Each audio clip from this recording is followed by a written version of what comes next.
PM stresses workers' role as catalyst in the formation of great nation. US-Ukraine signed minerals deal after 2 months delay.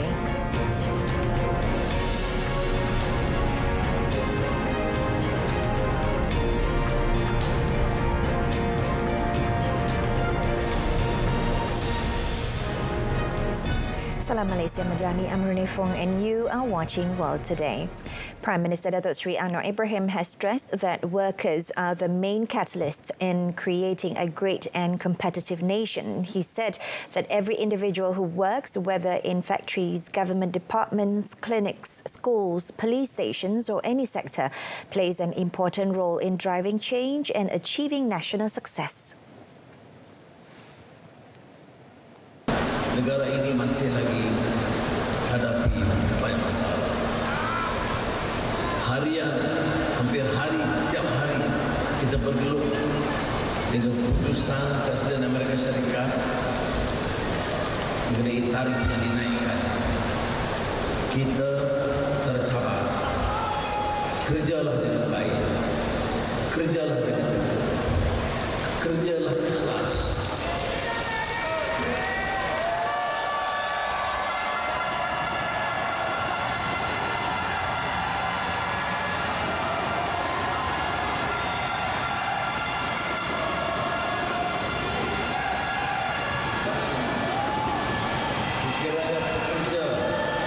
Ada tekad yang bulat, jaga sahabat anda, jaga kawan-kawan di kilang, jabatan, klinik, sekolah, polis. Kalau semuanya cek sama-sama supaya terjadi dengan ikhlas, saudara percaya negara ini akan terangkat sebagai negara hebat. The Prime Minister said this in a special message at the 2025 National Labour Day celebration at the Axiata Arena, Bukit Jalil, today. The Madani government, under the leadership of Prime Minister Datuk Seri Anwar Ibrahim, will continue to protect the welfare of gig workers. Human Resources Minister Stephen Sim said the gig workers bill to be tabled in coming Parliament session to resolve gig worker issues. Justru saya menyeru kepada semua pihak, jangan menghalang kerajaan membela nasib pekerja gig. Berilah sokongan kepada kerajaan Madani untuk membentangkan RUU pekerja gig di sidang parlimen yang akan datang demi membela nasib pekerja gig kita. Human Resources Minister has conducted thorough research involving engagement session, public consultation, online input as well as mega town hall session. A total of 3,000 stakeholders had been referred to in ensuring the bill anchored to the reality of gig workers in the field. Malaysia has called for the extension and expansion of the current ceasefires in Myanmar to ensure safe, unhindered humanitarian operations, especially in areas affected by the recent earthquake. In a statement, Wisma Putra said Prime Minister Datuk Seri Anwar Ibrahim had urged both the State Administration Council (SAC) and the National Unity Government (NUG) to maintain and broaden the ceasefire declared after the disaster. The existing ceasefire must not only be preserved but needs to be expanded into a nationwide humanitarian ceasefire. The ministry further noted that both Prime Minister and Foreign Minister Datuk Seri Muhammad Hassan had consistently raised this matter in their engagements with stakeholders. During discussions held in Bangkok earlier this month, the Prime Minister confirmed that both sides had indicated their readiness to maintain a ceasefire. As ASEAN chair in 2025, Malaysia said it is coordinating closely with ASEAN member states, the ASEAN Coordinating Centre for Humanitarian Assistance on Disaster Management and international partners to support relief work guided by humanitarian principles. Kosovo's President Dr. Vjosa Osmani Sadriu will make her maiden official visit to Malaysia from 1st May to 4th May, marking a significant milestone in bilateral ties since she assumed office in April 2021. Wisma Putra stated that President Osmani will be accorded an official welcoming ceremony at the Perdana Putra in Putrajaya, followed by a meeting with Prime Minister Datuk Seri Anwar Ibrahim. The discussions will centre on enhancing bilateral cooperation, particularly in the areas of trade, investment, education and people-to-people exchanges. Wisma Putra said both leaders are also expected to exchange views on regional and international matters of mutual interest, including Malaysia's chairmanship of ASEAN in 2025. In honour of Osmani and her delegation, comprising senior officials from Kosovo's presidential cabinet, Datuk Seri Anwar Ibrahim will host an official luncheon at Sri Perdana. Malaysia officially recognised Kosovo on 30th October 2008, becoming one of the first countries in Asia to do so. Key Malaysian exports include palm oil, electrical and electronic products and manufactured goods, while imports from Kosovo mainly consist of raw materials and semi-precious stones. Palestinians in Gaza's Al-Mawasi area in Khan Yunis bid farewell on Wednesday to their loved ones who were killed in an Israeli strike that hit a displacement tent camp overnight. Medics and relatives said several people were killed in the strike. The strike hit the camp on the same day the United Nations Secretary-General Antonio Guterres pushed countries to take irreversible action towards implementing a two-state solution between Israel and the Palestinians ahead of an international conference in June. قاعدين كحال كل النازحين بنسعى على أشغالنا وعلى أحوالنا بما تيسر.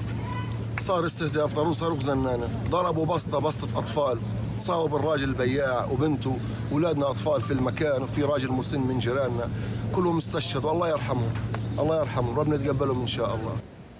Israel resumed its offensive in Gaza on March 18th after a January ceasefire collapsed, saying it would keep up pressure on Hamas until it frees the remaining hostages still held in the enclave. The United States backs up Israel's decision to ban UNRWA from operating in Gaza. Israel last year passed a law that banned UNRWA from operating in the country as it said the organization had employed members of Hamas, which took part in the attacks on Israel on 7th October 2023. The United Nations General Assembly in December tasked the UN's top court to form an advisory opinion on Israel's obligations to facilitate aid to Palestinians. That is delivered by states and international groups, including the United Nations. At the third day of hearings on the matter, the US said Israel had the right to determine which organizations could provide basic needs to the population of the occupied Palestinian territories. US State Department legal advisor Joshua Simmons said Israel retains a margin of appreciation concerning which relief schemes to permit. UN and Palestinian representatives at the opening of hearings on Monday said Israel was breaking the international law by refusing to let aid into Gaza. And since 2nd March, Israel has completely cut off all supplies to the 2.3 million residents of the Gaza Strip, and food stockpiled during a ceasefire at the start of the year has all but run out. The United States, US and Ukraine signed a minerals deal after a 2-month delay that will give the US preferential access to new Ukraine mineral deals and fund investment in Ukraine's reconstruction. The two countries signed the accord in Washington. Ukraine said it secured key interests after protracted negotiations, including full sovereignty over its own rare earths, which are vital for new technologies and largely untapped. Donald Trump had initially demanded rights to Ukraine's mineral wealth as compensation for the billions of dollars in U.S. weapons sent under former President Joe Biden after Russia invaded just over 3 years ago. After initial hesitation, Ukraine has accepted a minerals accord as a way to secure secure long-term investment by the United States as Trump tries to drastically scale back U.S. security commitments around the world. Announcing the signing of the deal in Washington, Treasury Secretary said it showed both sides' commitment to lasting peace and prosperity in Ukraine.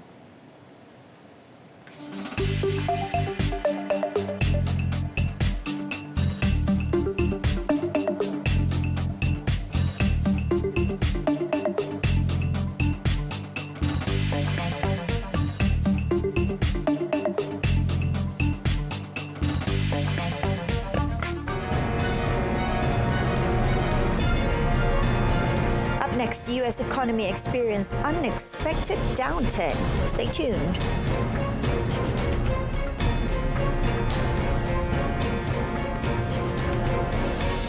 Comes to On the Table. Well, obviously, there are two main engines of growth in any economies. What are the implications of Malaysia's growth on employment, income levels, and also standard of living for the population? From a historical perspective, it's been good. The capacity in our country can be built to be in the same level as the world standards.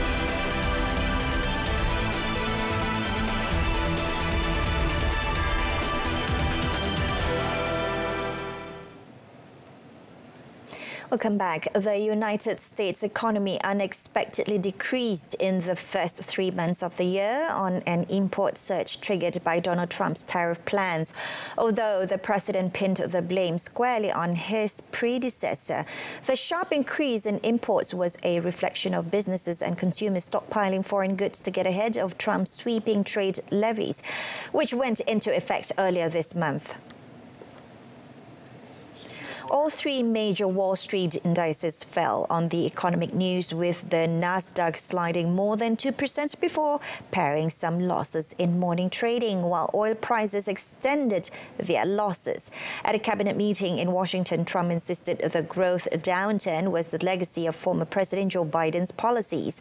Striking a more positive tone, he highlighted the whopping 22% rise in gross domestic investment during the first quarter.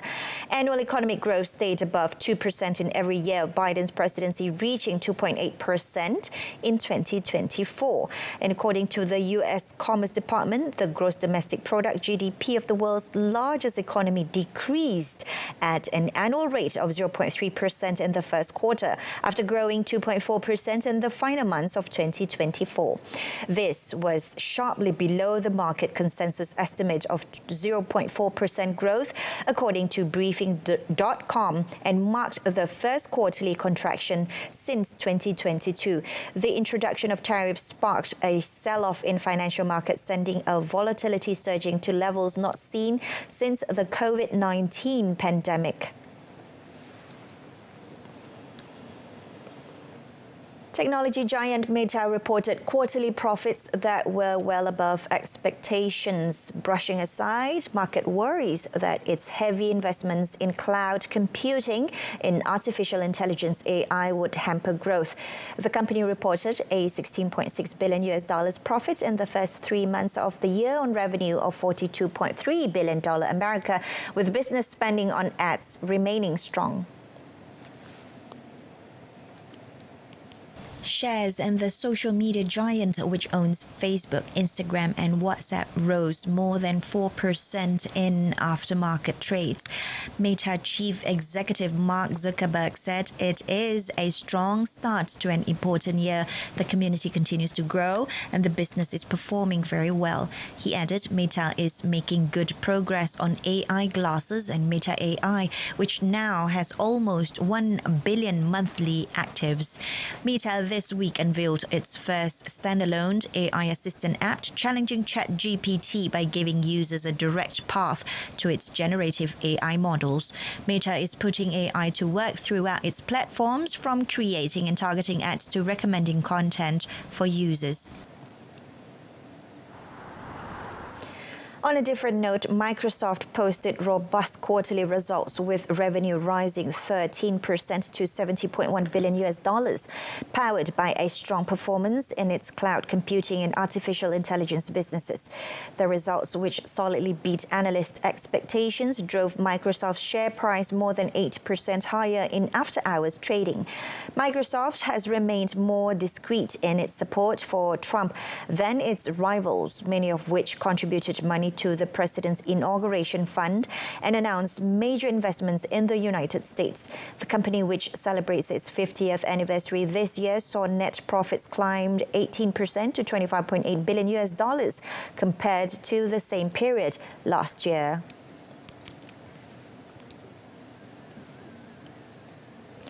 At least 14 people were killed and many injured in a fire at a hotel in Kolkata, India. The fire, which broke out in the building on Tuesday evening, was brought under control on Wednesday morning.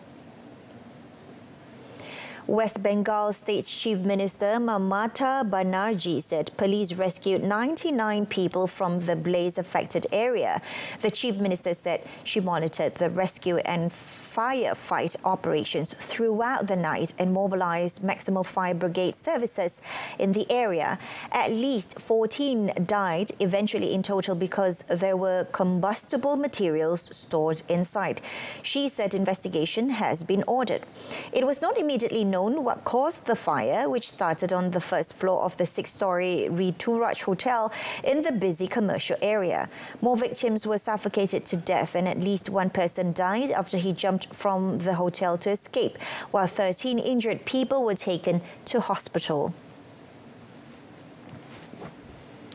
South Korea's worst ever wildfires in March were made twice as likely as a result of climate change, and such disasters could become even more frequent if temperatures continue to rise.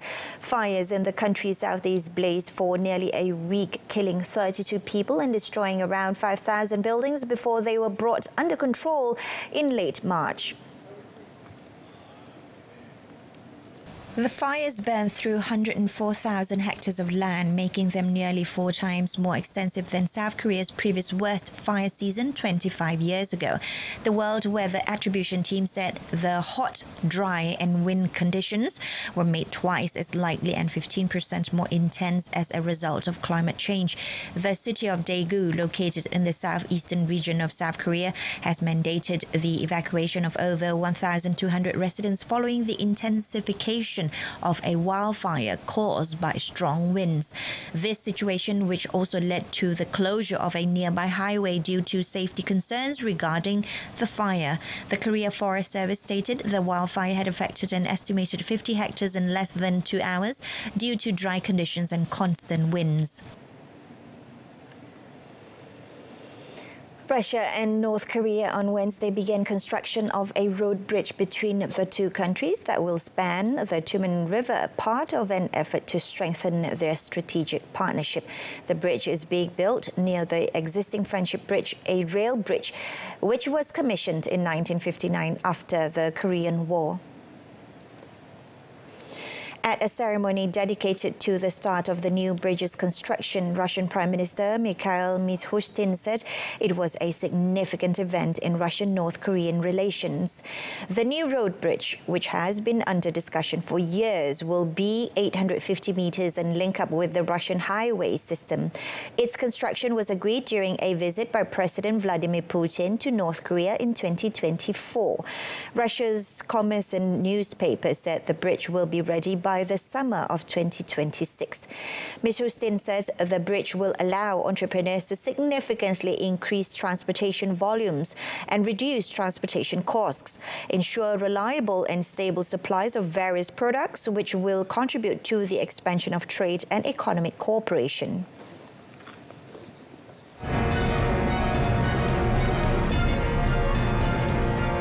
Sports, sensational thriller as Milan draw with Barca in UCL semi-final. Stay with us.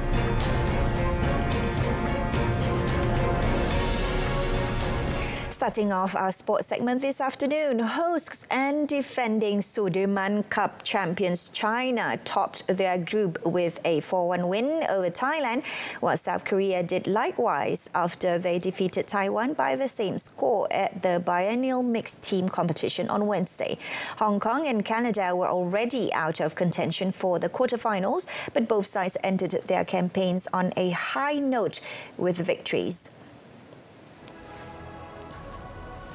China, seeking a record-extending 14th title in Thailand, were already through to the knockout stage, but it was the champions who wrapped up Group A with 3 wins from 3.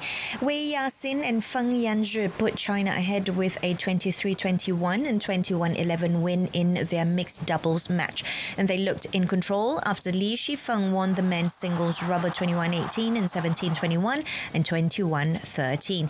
Thailand rallied and China lost their first match of the competition when women's world number 2 Wang Ziyi was defeated 21-19, 13-21 and 23-21 by Ratchanok Intanon. But China sealed the win with victory in the men's doubles. South Korea, 4 times winners, finished on maximum points in Group B with a 4-1 victory over Taiwan, who were also already through to the quarterfinals. After taking a 2-0 lead with wins in the mixed doubles and women's singles rubbers, South Korea were given a scare when Taiwan's Lin Chun Yi won the men's singles, beating Cho Gyun Yop 21-15 and 21-10.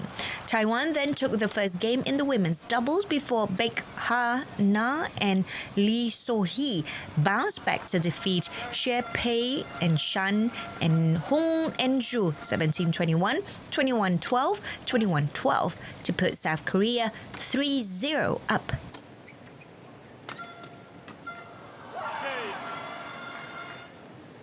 Cristiano Ronaldo's Al Nassr were dumped out of the Asian Champions League lead as Japan's Kawasaki Frontale spectacularly ripped up the script with a 3-2 semi-final victory on Wednesday to reach the continental final for the first time. The big spending Saudi Pro League team succumbed in Jeddah despite their star-studded lineup. Underdogs Kawasaki made an encouraging start with Marcinho out-muscling Marcelo Brozovic to win possession 35 yards from goal before shooting wide. 4 minutes later, Hasabi's outfit had taken an unexpected lead. Yuto Ozaki's pass to the left found Marcinho, and after the forward centre was headed towards the edge of the area, unmarked Tatsuya Ito lashed a first-time volley into the top corner to stun the Saudi fans.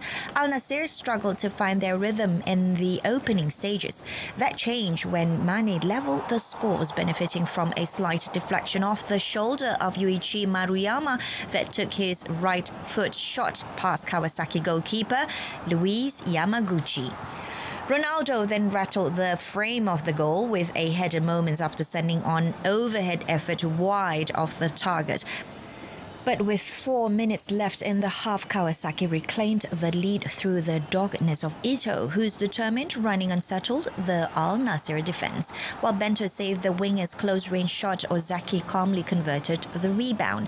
Frontale's decisive third came 14 minutes from time after Erison drove along the Al Nassr byline to set up fellow substitute Ienaga to strike. Yahya thumped home Al Nassr's second in the 87th minute before as Kawasaki held on to claim a famous win.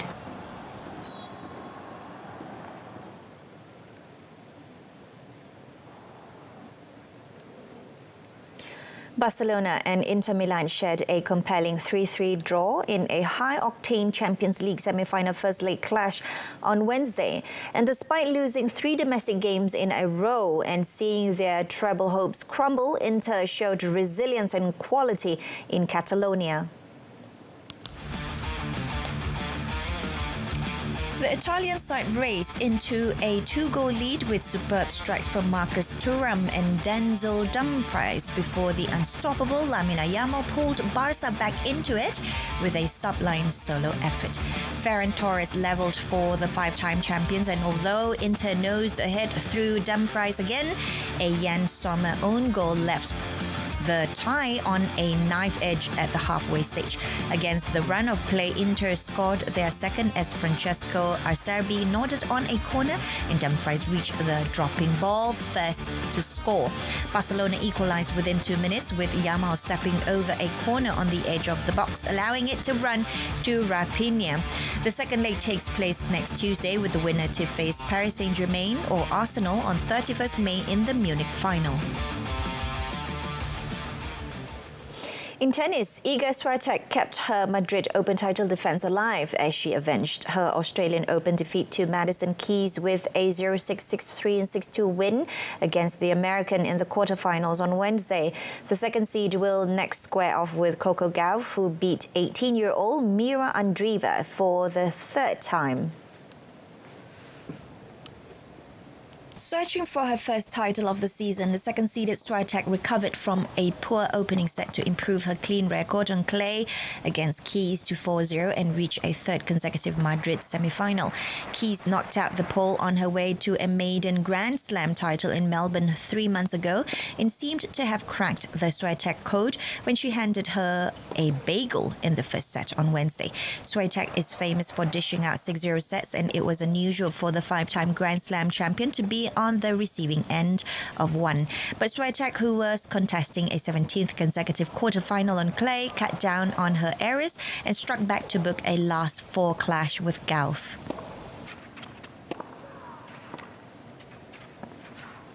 Meanwhile, last year's runner-up Aryna Sabalenka survived a gritty Marta Kostyuk and an untimely rain interruption to complete a 7-6, 7-6 win over the Ukrainian and reach the Madrid Open semi-finals for a 4th time on Wednesday.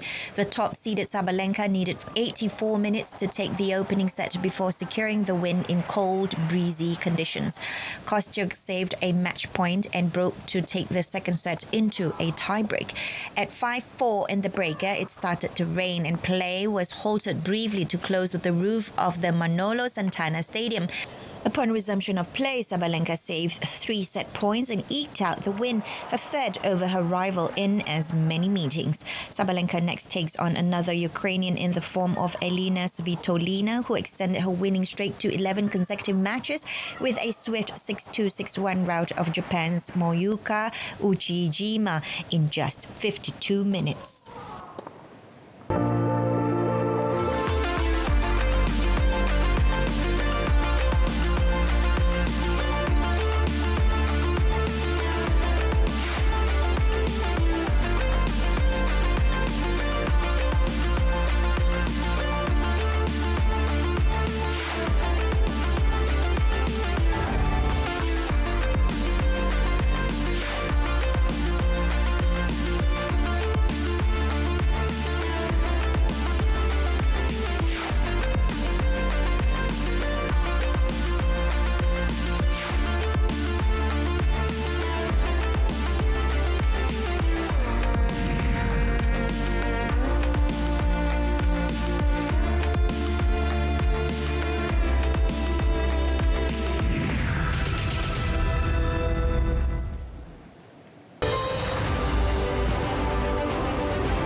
That's it from us this afternoon. In a top story, PM stresses workers' role as catalysts in the formation of great nation.